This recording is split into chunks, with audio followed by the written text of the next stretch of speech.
Hi, we're at Calshot Beach in Hampshire. It's blowing about 30 knots from the east. We're just going to go out and see what the conditions are like for wing foiling. I'm using a 4.1 metre enter spin, a 78 litre MB board and a Unifoil Hyper 190 to get the board up, clear the water and onto the foil, and then just throw in a quick heel side tack. And here I'm just setting myself up. I'm looking upwind, looking for gusts. So it's important to have a decent gust when you're going to do a transition. And here just running out of space really, coming up to the shore, so just throwing a quick jibe. It's really important that you know how to jibe and tack. It really gives you the freedom to navigate areas of water and you choose where you go rather than just ending up downwind or too tight upwind even on a foil, so the foil gets a lot of lift. So again, it's a quick tack. There's a foot change. Try to umbrella or helicopter your wing where you pump it above your head to keep a bit of lift and take your weight off the foil as you transition. And again, looking for a gust, and here I see a nice gust, so just throw in a quick tack, and then it's just a quick jibe.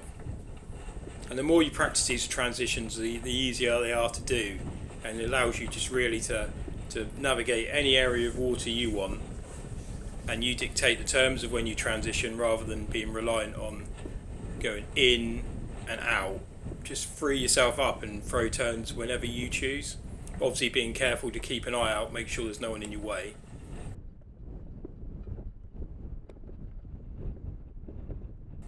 So setting up here, again I'm just sorting out my leash because I run a handle pass leash at the back and it does tend to get a little bit snagged, and for certain manoeuvres you need it in certain positions, so I'm likely to be going for a handle pass, well, looking to do a handle pass tack here, which does involve having the ring in the right place. So you put the wing behind your back and then you just have to do a little carve through the wind and a little bit of pump to stay up on the mast. And again, another tack. That time I'm going into a 360. I think there's someone in water. I've come off the foil, so again getting the leash tangle out of my way. And now I'm in a lull, so I'm just being selective. I won't start pumping until I know there's a decent bit of wind. As I see a little gust come in, I can do a little bit of a pre-pump, and then it's that energetic effort of pumping, and there you go, up on the foil. And again, I'm not waiting for a long run out to sea. I'll just throw a quick tack in, and set up again, looking for a gust. Big gust coming through, so if you get powered up, just lift the wing way above your head just to exhaust some of the power. Trying to keep a nice settled height on the mast. I like to try to wing quite high on the mast.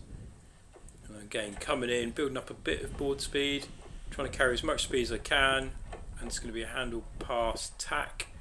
They require a bit of speed because you're going to have a period where you're just gliding and you have wings behind your back, so it's almost flagged out and you're not going to have any power.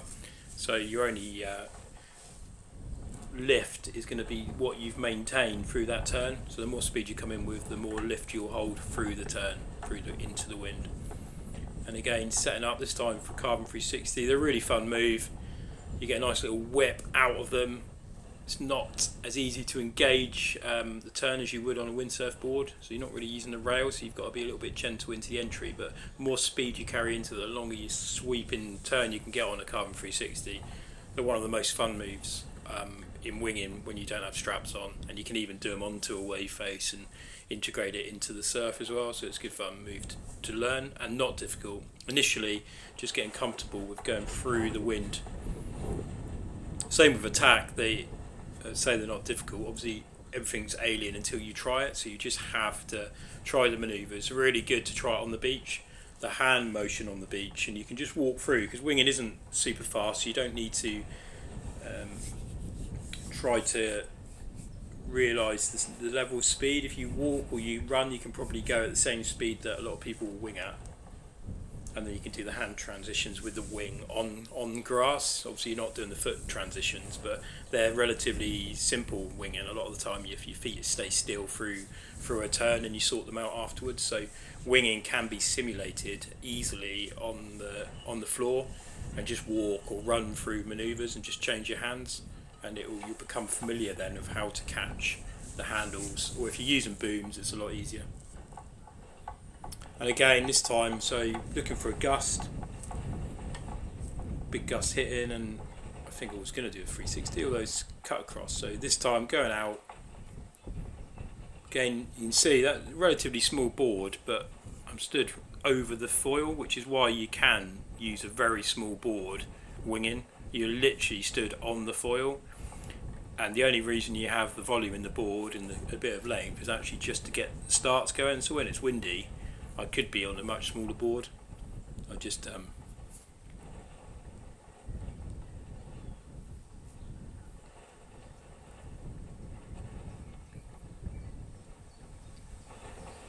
so coming in now, looking for a bigger gust. I like doing the transitions in the gust because it just gives you a lot of speed. I'm just sorting out my leash here, which is never easy. You need it over your head and behind your back if you're going to do a handle pass, because you don't want it wrapping around the front of your wing when you're going into the wind. So into the tack. So I'm setting up here, bearing off. I'll just do a normal tack there. I just don't have enough speed for a handle pass tack. You're just going to end up dropping off the foil and having to restart. Just got to be selective. If you've enjoyed this video, please subscribe to my YouTube channel.